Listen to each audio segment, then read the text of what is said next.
Motherhood is the biggest sisterhood of them all. Before we became mothers, we were individuals with hopes, dreams, and aspirations.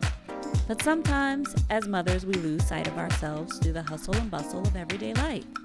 Hi, I'm your host, Dawn Imani. Just a friendly mother that wants to chat about raising kids, chasing dreams, and highlighting the many inspirational stories of the mothers that do it. Just like that. So pull up, grab yourself a motherly beverage, and get ready to ride this roller coaster we call life. Condensed into a show. Welcome to MYLF Podcast, and it's time to meet today's mother you'd like to friend. Hi, I'm Ellen Cappard. I am an author, illustrator, educator, and advocate. What you working on? Sign up for those voter postcards. Mm-hmm. So I've been trying to draw and in my spare time. So I made a little character, Ollie the octopus, and he has like voter signs. Oh, that's so cute. A little message. Uh-huh. I got the octopus. I just have to continue the message.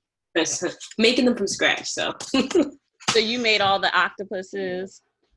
Yeah, well, sure, because I got a stamp.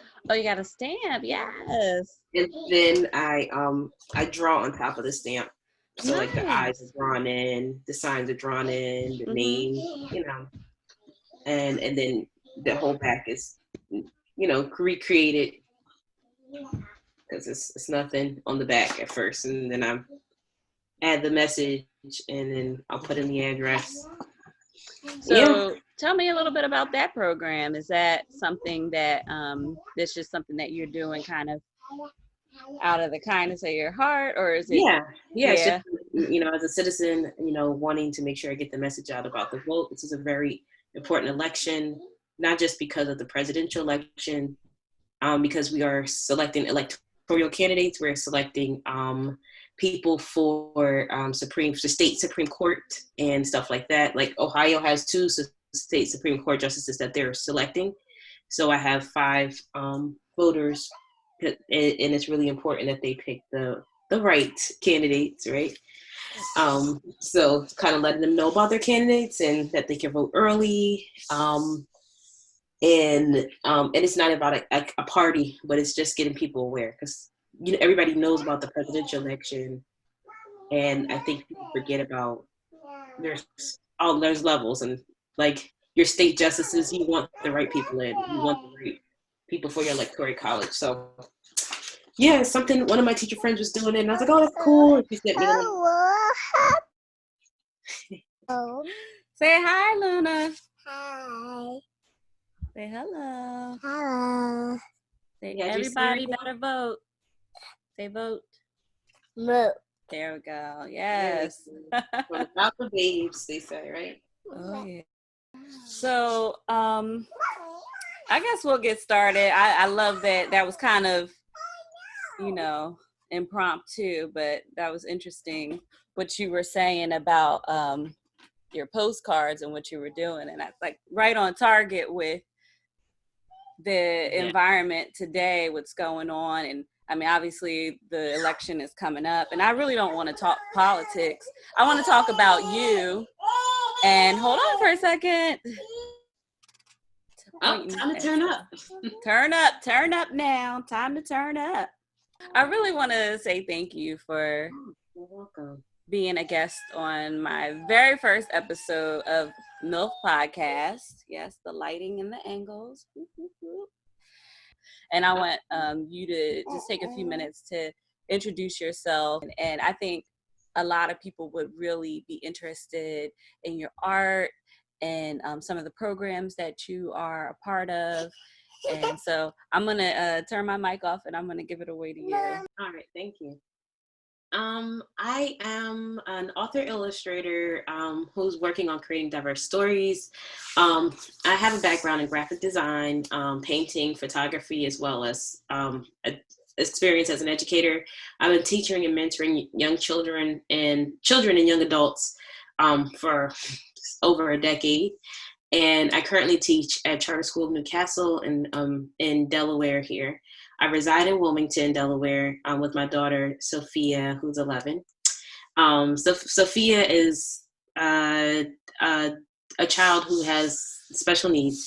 Sophia has cerebral palsy as well as epilepsy as her primary complexities. Because of those things, her day-to-day is very complex.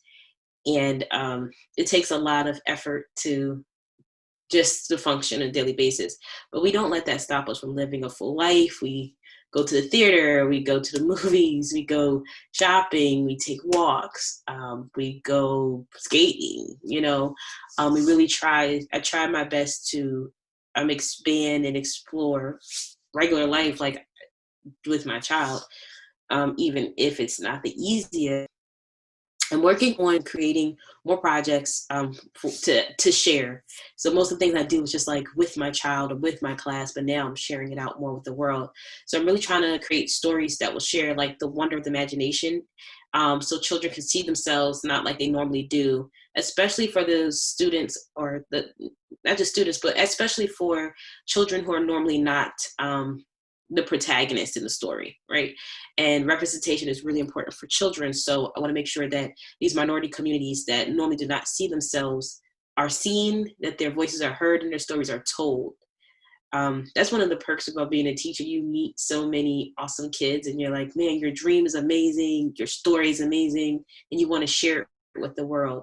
So I think it's imperative for minority children to like have pride in who they are, pride in their culture and their stories, and to see themselves as a part of where they live in this world that they live in. So I'm creating stories, working on a couple of stories, working on some book pitches, and hopefully they will manifest. Yes, it's gonna be a lot of yeses on this show. I am so proud of you, Ellen, because I just want to full disclosure to the viewers that Ellen and I have basically, we grew up together. We've been friends for 20 years? No, more than that. Like 25 years. Like 9th or 10th grade. Yeah. So, I mean, I've known you even before you were a mother.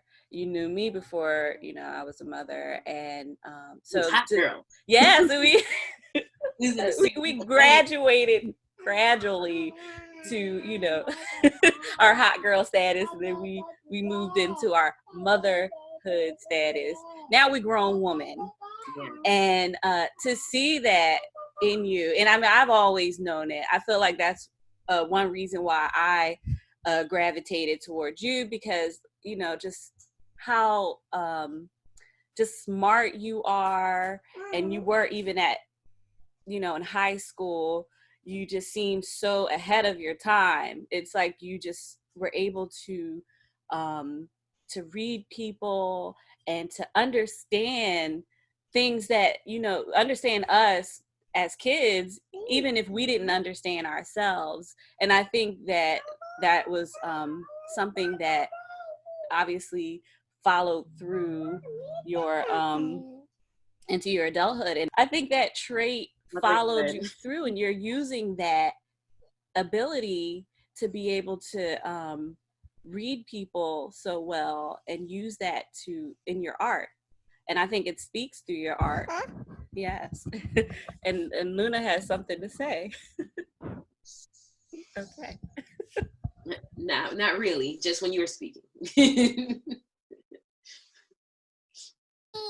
But I'm so excited to hear about your book. I know that's something that you've been working on, and yeah, yeah. I'm working on I have a lot of book ideas. Like Sophia loves tea, and she's like a little old English lady. She loves tea time. And I was like, one day we were enjoying tea. I was like, this is a great book idea. So I wrote it down. I wrote the book, like Love of Tea, and I never went back to it. So it's like, oh, I got to get back to that. And I was like, oh, that would be easy to illustrate for. So a lot of the projects are like finding the time, like the full time to sit and illustrate, because it's a process and it's like a creative process, and you don't want to stop. Writing is easier to stop with, but illustrating, you kind of want to be in the flow, especially the medium I use is watercolor, which is very forgiving, but like when stuff dries and sometimes trying to get that exact, it's not as easy as it seems. So I'm just finding that time has been a challenge, and having the full support necessary to like flourish in creative endeavors. I feel like men get, a lot of leniency when it comes to that, and we as women, we are like have to figure it out and find time, multitask, like you're doing so gracefully now. Yeah, I love what you're saying, because that is so true about just, parenting in general. It's like you have to be an octopus. You have to have like 8 arms. You got to be able to, write your book, talk to your friends, do your full-time job, day job. Plus you have your children. You're trying to make sure that they're not going to hurt themselves. You want them to be, very well-rounded, productive citizens. But, what's going on in here? Are you taking care of yourself as well? That's such a important part of being a human being. Mm-hmm. And I think with all of this multitasking, do you feel that sometimes maybe you lose a little bit of yourself? Do you feel like as a mother and as a woman that is a creator, do you feel as though sometimes you miss pouring into yourself? Yes. So a little bit, yes. So yes and yes. I definitely lost myself. I lost my way. As you know, I was married, and I divorced because I lost my way so bad that I made it okay for, people to put me last. And to the point where it was like disrespectful, just to my life. And it's just like, I don't know if I can live another year of life with it being like this.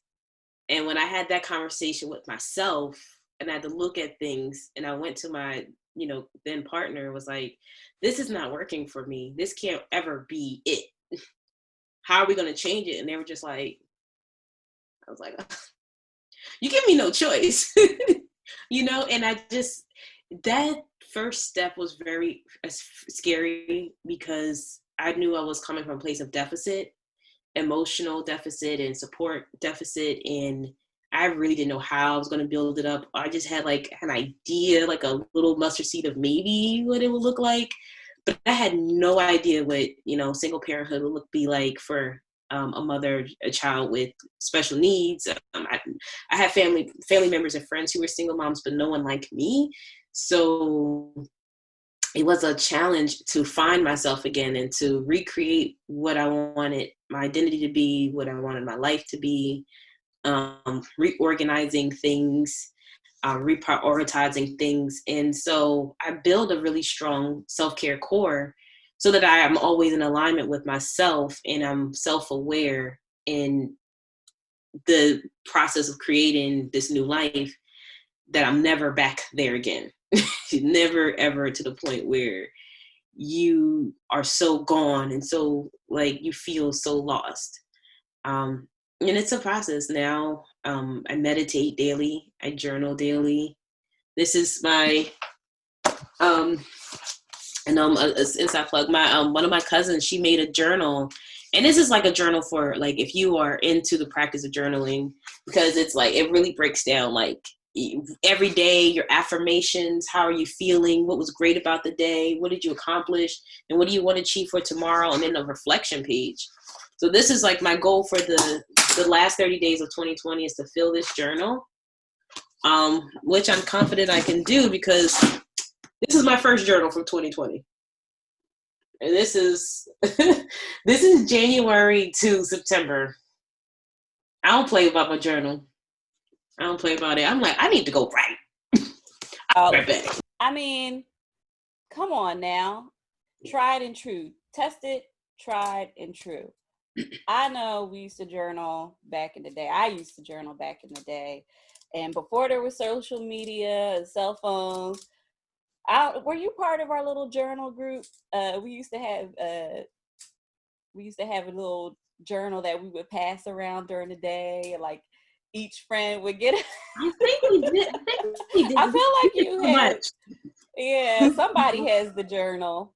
But for those of y'all who may not be as old as we are, you know, we didn't have cell phones. We couldn't text each other during the day. So we would have like a little journal and talk about how we would feel and then give it to the next friend. And then the next friend would respond and talk about how they felt and so on and so forth. And we used to write notes and letters to each other. Write notes and letters. And, but it's just so important to put on paper how you feel or just put in words how you feel. And I mean, I don't even know why I never thought of that. I'm so glad that you brought it up, that like journaling is so powerful that, you know, especially when you are someone that has a lot of things going on at one time, sometimes it's hard in your head to collect all of those thoughts and organize them.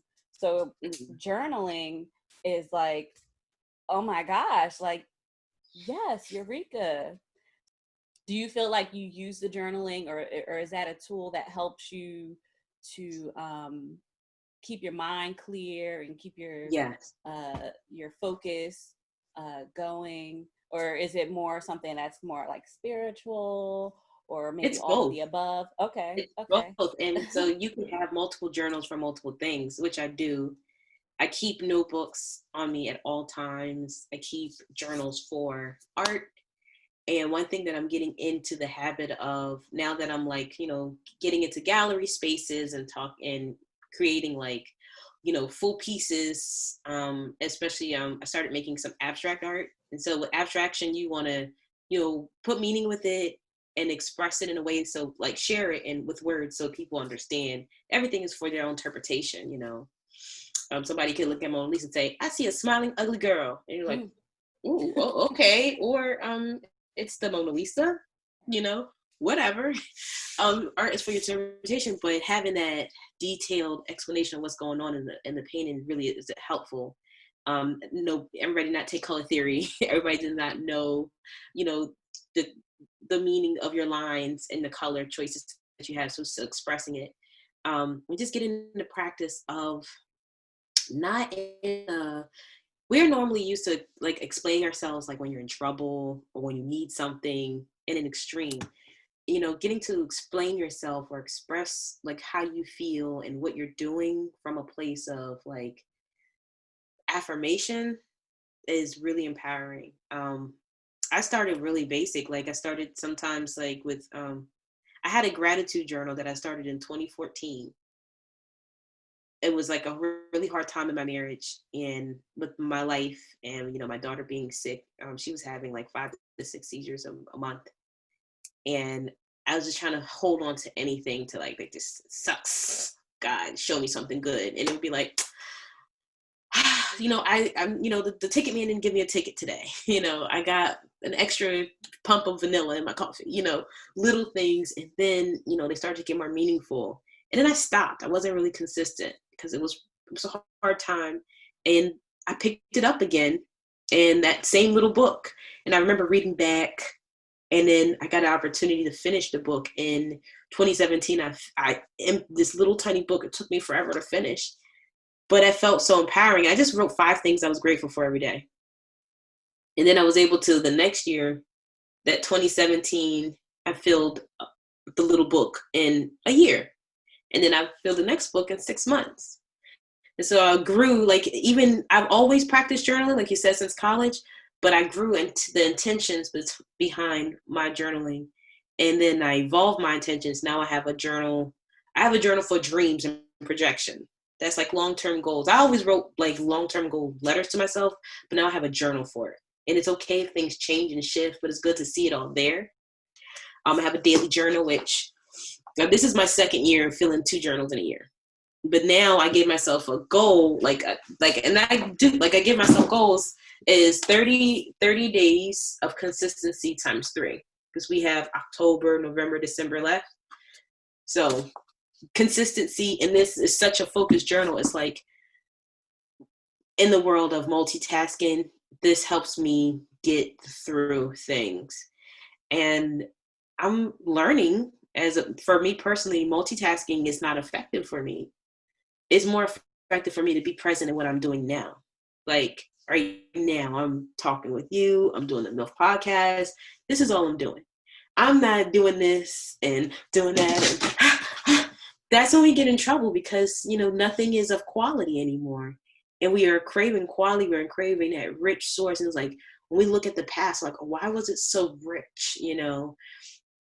That's all they did when they were writing. They didn't have social media pinging. When Langston Hughes was writing, he was writing. He didn't have anything else going on.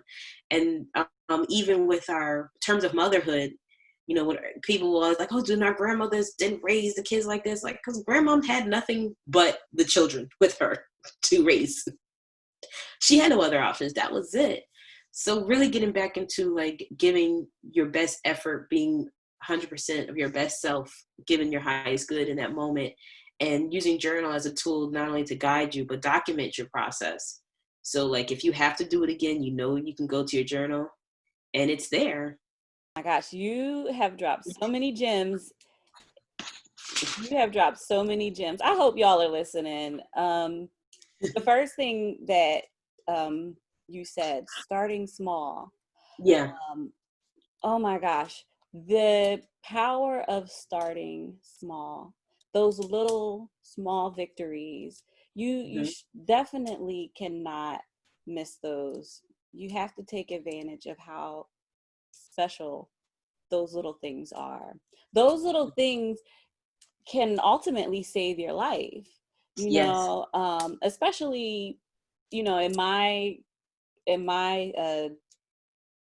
life, I've definitely had everybody's had lots of things, happen. And I think being aware and being grateful for those little small victories, that free ice cream, or that 5 minutes of peace, really reset your mind and reset your spirit. It could be a second, but that second could be so special and so important and so pivotal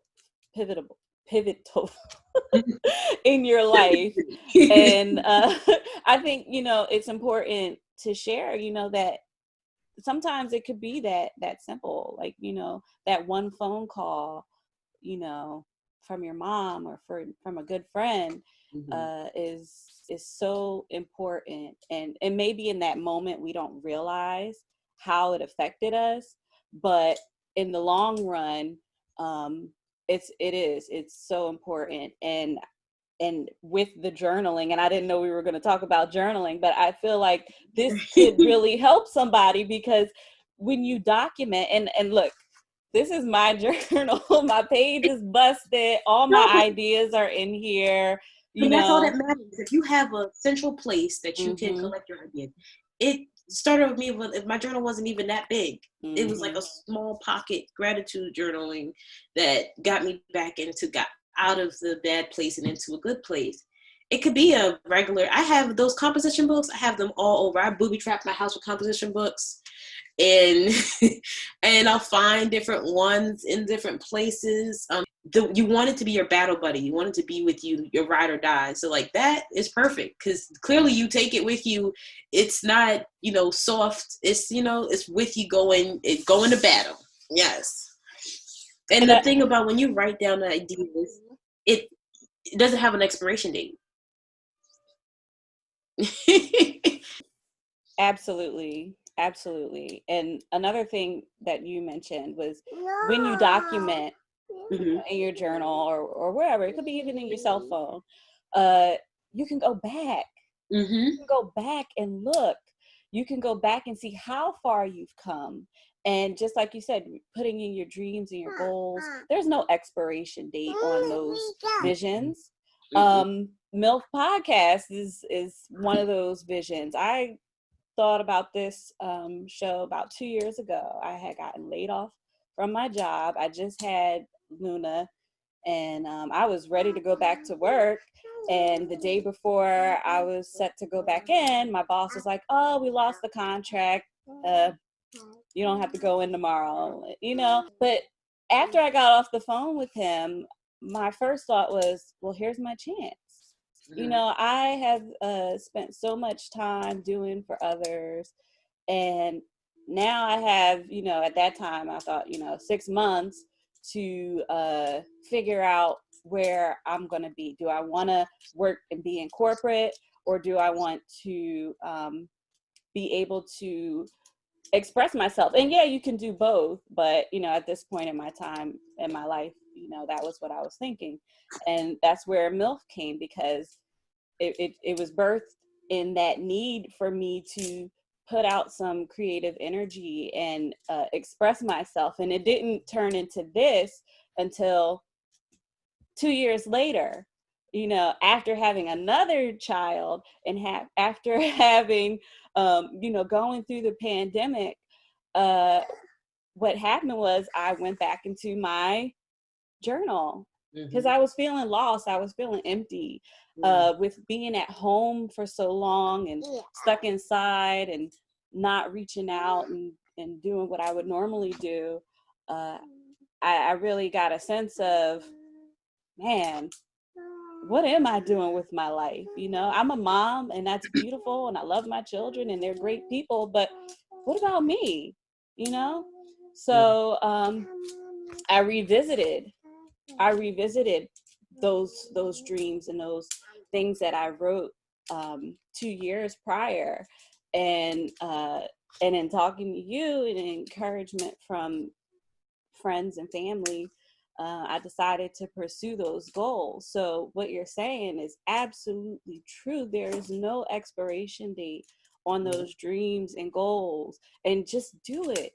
Just do it. Just see that value in yourself. Know that you can do it. And yeah, there might be 1,000 people out there doing the same exact thing, but I love what you said when we spoke before about this, and I was kind of teetering on the idea, and you said, well, if you need inspiration, go to the grocery store and go to the bread aisle. That's I found it somewhere. They said to me, and I literally, so there's days I stand in that bread aisle and I look at all the breads, and I'm like, I didn't even realize how many brands of bread there are.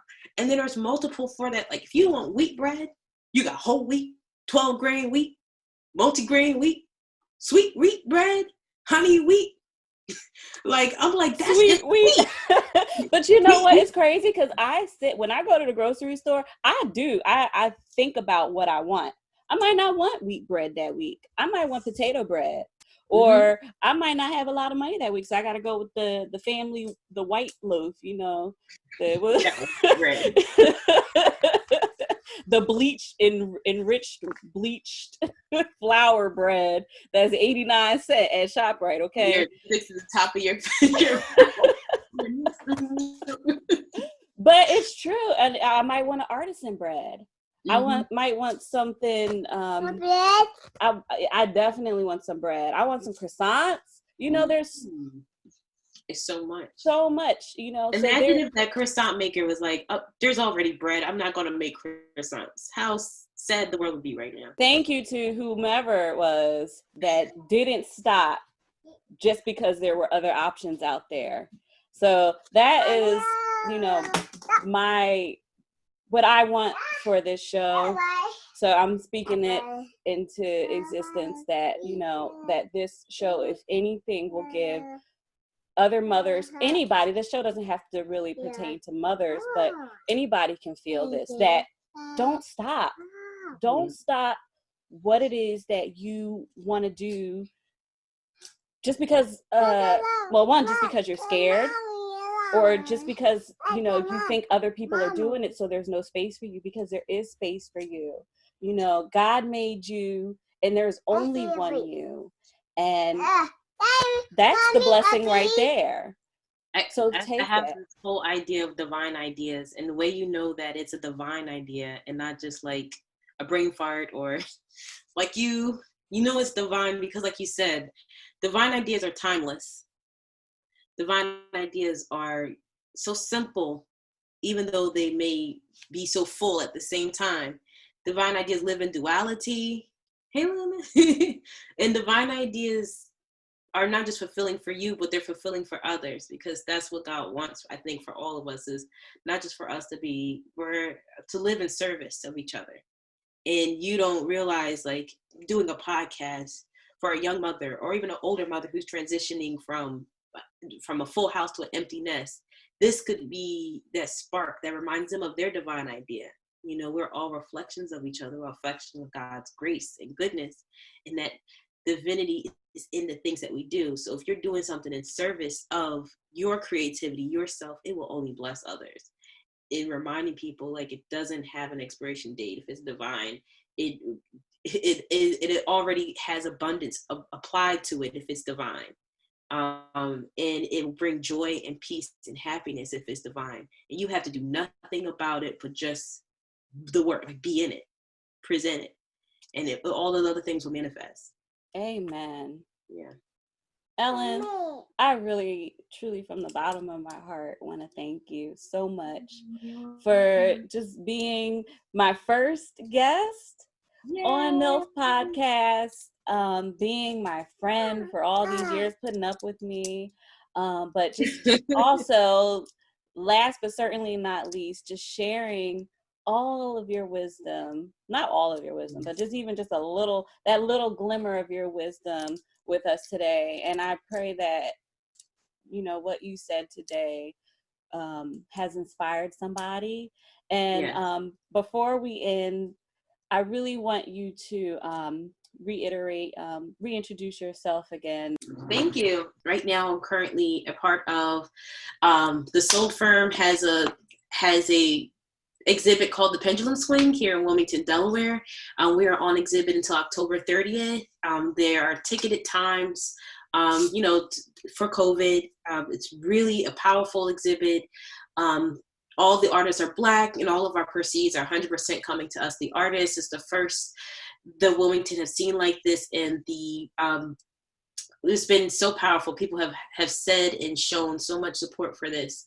So Pendulum Swing is just talking about how the pendulum of this time is kind of like swinging us back to seeing the need to uplift and inspire African Americans and other Blacks. I have my own blog, Mixed Colors United.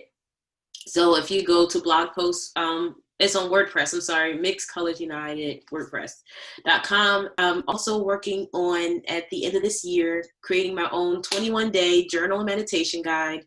It'll be an introduction to people who've never journaled or never meditated, really short things, like short entries, poems, thoughts, and ideas to like kind of reflect on, showing you how to focus on breath, because it's a practice, you're not going to be perfect the first time.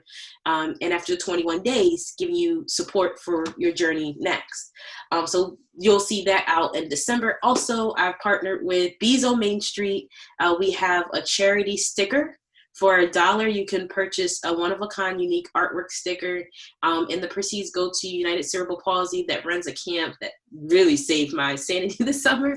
And we're looking to donate $300 to United Cerebral Palsy before the end of the year. As of right now, that's what I have going on. I'm working on some other things, but once they're confirmed, I'll definitely share them with Dawn so she can share them with you guys. Thank you so much for this time, Dawn. I appreciate it. Thank you. Thank you for being my guest. And Luna. And thank you, Luna. Luna, you want to say something? No. She said no. Ooh, no, okay. All right. I love you. I love you. I love you. I love you. Oh, I love you, Luna. You look beautiful. Got that highlight though, that highlight. Yes. I know how to put my face just right for the Zoom. That's okay. That is I'm so sorry. Okay. That's why we had editing. So I'll cut that part out. What part? I know exactly. Woo, magic.